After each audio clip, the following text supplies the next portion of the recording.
Expo mart greater Noida में Uttar Pradesh international trade show 2025 का मंच तैयार है। कल प्रधानमंत्री नरेंद्र मोदी ट्रेड शो का उद्घाटन करेंगे। इसमें पहले आज सीएम योगी आदित्यनाथ ने कल के कार्यक्रम की तैयारियों का निरीक्षण किया।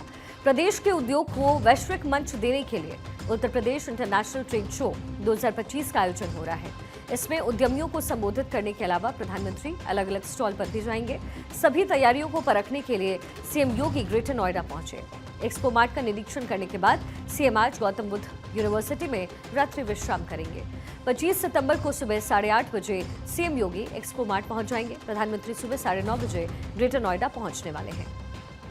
Uttar Pradesh international trade show में प्रधानमंत्री नरेंद्र मोदी का पहुंचना होगा। इस खबर के बाद से ये ट्रेड शो अब सिर्फ एक बड़ा इवेंट नहीं रह गया, बल्कि देश भर की नजरें इस पर टिकी हैं। पीएम के आने से पहले ही दिल्ली से आई एसपीजी की टीम ग्रेटर नोएडा में डेरा डाल चुकी है और अब सिक्योरिटी की पूरी कमान उसी के हाथों में है।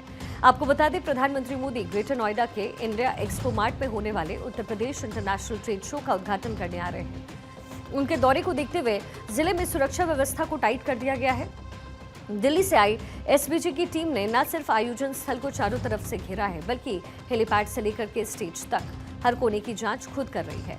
एक्सपो मार्ट में बना हुआ अस्थायी हेलीपैड भी टेस्ट किया जा चुका है। बाकायदा हेलीकॉप्टर उतार करके उसकी सुरक्षा परखी गई है। अलर्ट मोड में इस समय पुलिस और प्रशासन ग्रेटर नोएडा में नजर आ रहा है। सिर्फ एसपीजी ही नहीं, उत्तर प्रदेश पुलिस भी पूरी तरीके से एक्टिव है। खुद डीजीपी और पुलिस कमिश्नर लक्ष्मी सिंह ने इसका जायजा लिया। सुरक्षा से जुड़े हुए हर एक इंतजाम को दोबारा चेक किया जा रहा है। एक्सपो मार्ट के गेट नंबर 1 को छावनी में तब्दील किया गया। यहाँ पर आम लोगों की एंट्री पूरी तरीके से बैन है। हर आने जाने वालों पर सख्ती से जांच हो रही है। ड्रोन या फिर गुब्बारा उड़ाया तो सीधे कार्रवाई हो सकती है। प्रधानमंत्री और वीवीआईपी मूवमेंट को लेकर के गाइडलाइन जारी है। आज रात 12 बजे से 25 सितंबर की रात 12 बजे तक इस पर पाबंदी है, यानी ड्रोन, गुब्बारे, पैराग्लाइडर पर सख्त तरीके से बैन होगा। रिमोट से चलने वाले एयरक्राफ्ट उड़ाने पर सख्त पाबंदी है। अगर किसी ने लापरवाही की तो बीएनएस की धारा 223 पर कार्रवाई हो जाएगी।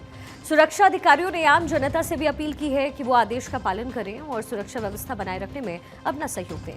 इस प्रतिबंध का उद्देश्य किसी भी संभावित खतरे को रोकना और कार्यक्रम को सुरक्षित रूप से संपन्न करवाना है। प्रधानमंत्री नरेंद्र मोदी यहां एक्सपो सेंटर में पहुंचेंगे और यहां ट्रेड शो का उद्घाटन भी होगा। इसी सिलसिले में कमिश्नर लक्ष्मी सिंह जी यहां पर मौजूद हैं और सुरक्षा व्यवस्था का जायजा ले रही हैं और पिछले 2-3 दिन से लगातार सुबह से लेकर शाम तक इसी लोकेशन पे मौजूद हैं। मैम, प्रधानमंत्री कल पहुंच रहे हैं और उत्तर प्रदेश का या देश का मैं कहूं कि सबसे बड़ा एक ट्रेड शो होने वाला है। सुरक्षा को लेकर क्या बताना चाहेंगे और किस तरीके का प्रोग्राम होने वाला है? देखिए, ये यूपी इंटरनेशनल ट्रेड फेयर का 3rd एडिशन है जो इस साल संचालित किया जा रहा है। इसमें प्रदेश के सभी 75 जनपदों से एग्जीबिटर्स और इंडस्ट्रियलिस्ट का आगमन हो रहा है। प्रदेश के बाहर भी कई राज्यों से इंडस्ट्रियलिस्ट, एक्सपोर्टर्स और उद्यमियों का आगमन हो रहा है। देश के बाहर से भी बहुत सारे हमारे पोटेंशियल बायर्स और एक्सपोर्ट एंटाइटीज़ यहाँ पर आ रहे हैं। इस पूरे मेले के दौरान बहुत सारे वीआईपी मूवमेंट्स भी होंगे और उसको हम लोगों ने उनकी सेग्रीगेटेड व्यवस्था बनाई है। इस मेले की सिक्योरिटी के लिए 4 लेवल की सिक्योरिटी व्यवस्था की गई है। 4 टियर सिक्योरिटी हमने अपनाई है। एक हमारा चूंकि इंटरस्टेट बॉर्डर लगता है, इसलिए सभी बॉर्डर्स पर हमारी सिक्योरिटी ड्यूटी डिप्लॉयमेंट चार्ट है। कंटीजेंसी रूट्स पर डिप्लॉयमेंट चार्ट्स है। इस वेन्यू के बाहर के आउटर कॉर्डन में हम लोगों ने डिप्लॉयमेंट है, जिसमें कि हम लोगों ने इस बार एंटी ड्रोन, एंटी स्नाइपर भी इंक्लूड किया है रूफटॉप ड्यूटीज़ के अलावा में। और इसके बाद इनर कॉर्डन में हम लोगों ने ड्यूटीज़ की हैं। जिन हॉल से वीआईपी मूवमेंट होगा उसकी सेग्रीगेटेड व्यवस्था हम लोगों ने बनाई है और उसको हम सुचारू रूप से संपादित कराएंगे। इसमें ट्रैफिक का हमारा बहुत बड़ा हेडेक रहता है, क्योंकि नॉर्मल वीकडेज में 1 लाख से ऊपर का व्हीकल फुटफॉल होता है और वीकेंड्स पर ये लगभग 5 लाख से ऊपर का फुटफॉल हो जाता है। तो इसके लिए हम लोगों ने ट्रैफिक की एडवाइजरी भी जारी की है, रूट डाइवर्जन प्लान बनाए हैं। मेले में आने वाले अलग अलग रास्ते निर्दिष्ट किए गए हैं और मेले से जाने वाले अलग अलग रास्ते तय किए गए हैं, जिसको लेके जनता से वो एडवाइस किया गया है और हम एक्सपेक्ट करते हैं कि जनता इस एडवाइस को फॉलो करेगी। मैम, एक चीज़ ये है कि आज और कल तो सुरक्षा व्यवस्था अच्छी रहेगी। कल यानी कि प्रधानमंत्री रहेंगे तो कल भी सुरक्षा व्यवस्था बहुत अच्छी रहेगी।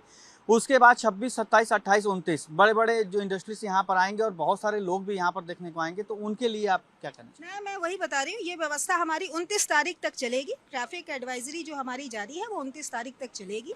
सेग्रीगेटेड रूट व्यवस्था रहेगी, outer cordon inner cordon in place रहेंगे और पार्किंग की व्यवस्था की गई है। पार्किंग के व्हीकल्स की संख्या को देखते हुए 7 अलग अलग पार्किंग स्थल भी चयनित किए गए हैं और वहाँ पर ड्यूटी डिप्लॉयमेंट किया है, साइनेजेस लगाए गए हैं।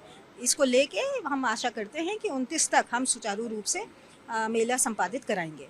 जो परिचौक है नियरेस्ट यहाँ का जो क्रॉसिंग पॉइंट है उसको डीकंजेस्ट करने के लिए इंटरस्टेट बस टर्मिनल को थोड़ी सी दूर अलग शिफ्ट कराया गया है ताकि परिचौक पर उसका लोड ना ले पाए और हम आशा करते हैं कि बस डाइवर्जन का जो प्लान बनाया गया है उसको देखते हुए हमारा परिचौक भी डीकंजेस्टेड रहेगा। मैम आखिरी सवाल ये लूँगा कि एकोमोडेशन की व्यवस्था भी पिछली बार जैसे आप लोगों ने होटल्स मालिकों से बातचीत करके ये सुनिश्चित किया था कि होटल्स के दाम न बढ़े, रूम के दाम न बढ़े, इस बार भी इस तरीके की प्रक्रिया अपनाई गई होगी? देखिए, होटल्स में जहाँ पर भी एक्सपोर्टर्स, एग्जिबिटर्स और फॉरेन डिग्निटरीज ठहर रहे हैं वहाँ पे हम लोगों के द्वारा सिक्योरिटी का कॉर्डन दिया गया है, एस्कॉर्ट की व्यवस्था की गई है। डीएम के द्वारा वहाँ पे मीटिंग में तय किया गया था, उनको रेट के बारे में भी निर्देश डायरेक्शन जारी कर दिए गए हैं। धन्यवाद मैम हमसे बातचीत करने के लिए। ग्रेटर नोएडा से कैमरामैन श्रवण के साथ अभिषेक दुबे, भारत 24। ग्रेटर नोएडा में व्यापार और निवेश को बढ़ावा देने वाले इस ट्रेड शो में विदेशी और देशी कंपनियों की भागीदारी भी है। पुलिस का ये जो कदम है वो कार्यक्रम को किसी भी अप्रत्याशित घटना से बचाने के लिए जरूरी माना जा रहा है। रोजगार और विकास के नए मौके होते हैं। भारत और रशिया का आर्थिक और व्यापारिक सहयोग मजबूत होगा। तकनीकी साझेदारी और नए उद्योग को बढ़ावा मिलेगा।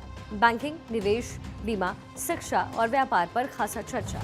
प्रदेश के उद्योग और व्यापारियों को सीधा बेनिफिट होगा। तकनीक साझा करने, ट्रेनिंग और नए निवेश मॉडल पर भी विचार होगा।